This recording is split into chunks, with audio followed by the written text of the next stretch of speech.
St. Augustine is a city that thrives on tourism and its place in history. And now comes an announcement that one of the tour trolley companies is adding a stop to its everyday route, and it will be a place that traditionally many tourists don't go. Jessica Clark reports that Black history is about to get a big tip of the hat. Here we go. Black history just got a stop on the map.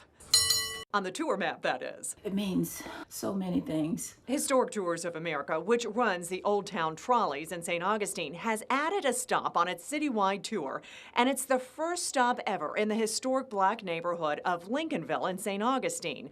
Why has it taken so long? Partially because there's been more of a focus on colonial history and not so much on Black history.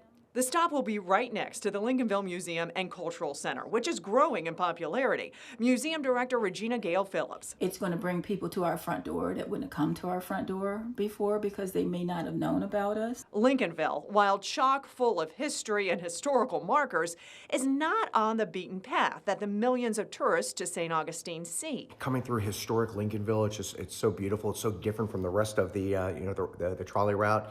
Some people who live in Lincolnville are not wild about having trolleys coming up and down their streets, but the trolley company has created what they call quiet zones, so the tour guide on the trolley is not always talking when going through this residential area. The Lincolnville Museum shares the community's and the city's prominence in Black history, such as Fort Mose, which was the first sanctioned free Black community in what is now the U.S. Dr. Martin Luther King rallied silent marches from Lincolnville and was arrested in St. Augustine. And all that has become an important part of the history of the United States, and that's our business, telling the stories of the United States. And now to have a trolley stop where people can actually not just come to this museum, but they could walk the streets where Dr. King walked. They could visit some of the historic churches. That is important to me. In St. Augustine, Jessica Clark, First Coast News on your side.